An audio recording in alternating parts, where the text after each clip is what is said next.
play, and how does she fit into the family Madrigal? And what is your magical gift? Luisa is who I play, and she's very much the rock of the family. She kind of holds it together by carrying churches and donkeys and wagons, does all the heavy lifting physically and metaphorically. She knows she's good at what she does, and she loves it very much, but she's definitely got a huge emotional life going on inside of there, and she really just wants to have her moment of letting that out.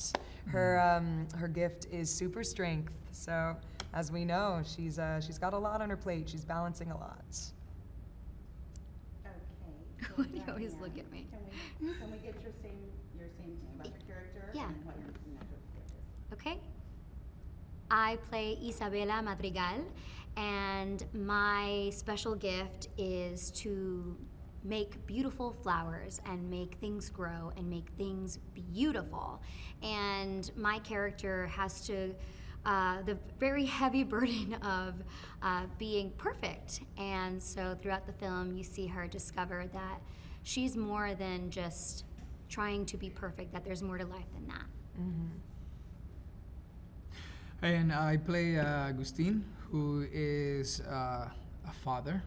And like Mirabel, he has no gift in this family, but surrounded by gifts, the ever optimistic that he is, he finds a way to understand that his gift is the gift of awareness, that he is not magical, but that is also awesome. Yes. So it's fun to portray a father that very much contradicts the stereotype or the archetype of what we all think of a Latin father should be, and at the same time have the same strength to protect his family and love them just the same.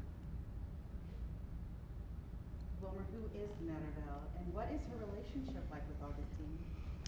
Mirabel is mi hija, my daughter, as we say, en español. Mija. En español. In many ways, I think he feels somewhat guilty because the fact that Mirabel doesn't have a gift and he's the only one that doesn't, he can only be tied to one person in the family. It's you. It's your fault.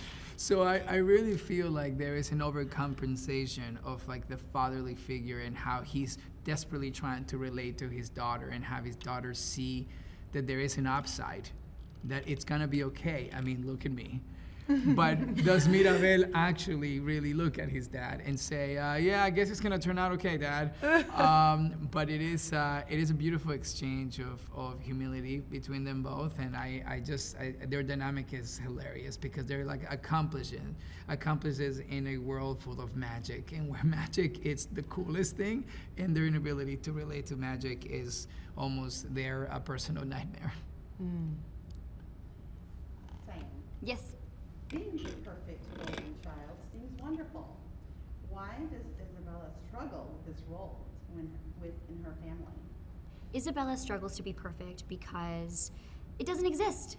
Being perfect doesn't exist. It's boring. It's not reflective of a full, whole, complete human's emotions. And so having to keep that up is dissatisfying and also sort of empty. And so that's her journey is trying to let go of that crutch almost, of like already knowing who she is, and out of everybody already knowing who she is, and she doesn't want to portray that anymore, and you see that throughout the film.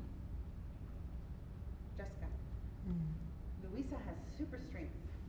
How does her gift weigh her down? Her gift weighs her down because she knows that she is the only one who can do it. So it's a huge burden because, she's got thoughts and a life of her own going on the inside, and she would love the opportunity to be able to live that out and talk to other people about how she's feeling on the inside. But she knows that at the end of the day, because she is the only person with this incredible, profound gift, she has to do what she has to do at the end of the day. She's got to lift the wagon, she's got to lift the donkeys, and she's got to lift the emotional weight off of her family as well. Wilmer, the film's setting is inspired by Colombia. What makes the setting so special? I think what makes the setting of this movie so special is the care and the thoughtfulness that the filmmakers gave in understanding not just the culture, but what makes the DNA of a Colombian, town. What drives them, what is their magic? Is it the music? Is it the food? Is it the people? Is it the colors? Is it the nature in which surrounds, the town? And the answer is that all of the above, and to be able to capsule this together and make it the canvas and where we as characters can paint this adventure for the audiences is I think one of the biggest gifts of this movie. Diane, how do the Madrigal children receive their gifts? How old are they when it happens, and how does it play out? The children receive their gifts at a very, very young age, and usually abuela knows when it's time. And there's a magical door, which is like the door to their bedroom, essentially, or to their world. And when the time is right, the child will walk up to the door and open the door, or be close to the door. And they have to be touch it, first. they have to close. They have to touch the door and see what their magical gift is. And if the magical gift isn't there, what do you do? What do you do with that in a magical family? You live in shame. Exactly. Encanto is a musical. What song do you sing, and what is it about? I sing the song Surface Pressure, and it is quite literally about that. It is about, all of the things that you think about on a day-to-day basis, things that you wish that you could say out loud, feelings you wish that you could feel when no one is watching, but holding it all back for the sake of the greater good and your family, and making sure that you are not putting your own burdens before anyone else's, especially when you play such a vital role, like literally carrying all of the weight as well as the metaphorical weight for everyone else. The song is about what happens when everything kind of bubbles to the top, and maybe what it would feel like to let the joy kind of linger for a little bit, and then you kind of got to reel it back in again. Wilmer, what does the story mean to you as a new dad? This is the first character in which I play a father, where I'm actually really a father in my life. I have an 8-month daughter that quickly became the why. Why anything. So it means everything. It means everything to be able to, in my career, leave these little landmarks in my career that hopefully means something to her. And on a bigger scale, I hope that every young woman, no matter whether you're Latina or not, that can find their voice in this movie as well, and understand that there are so many sounds and so many traditions and so many things to discover about all kinds of different cultures. And I hope that the wondrous spirit wakes up in them after experiencing the magic of Encanto. Diane, how do you relate personally to your character? How do I relate to Isabella? Oh gosh, in so many ways.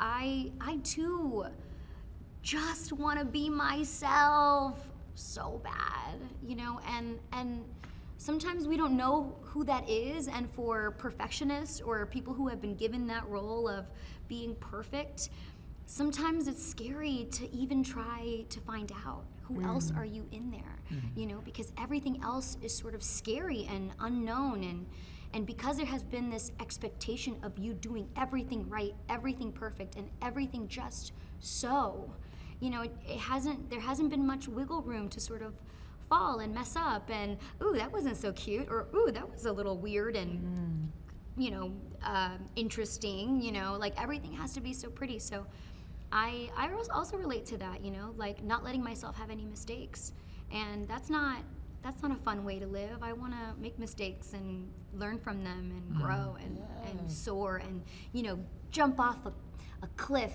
but end in the water and swim like Pocahontas underneath. Beautiful. And then have my raccoon Miko meet me there. I want that too. And all of that.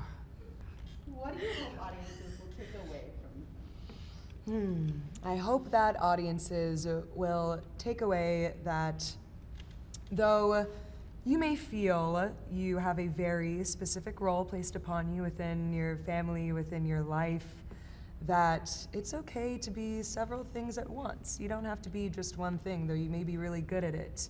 Humans are complicated and vast, and there are so many things that we go through on a day-to-day basis. It's very hard to just be perfect all the time, and know that you don't have to be.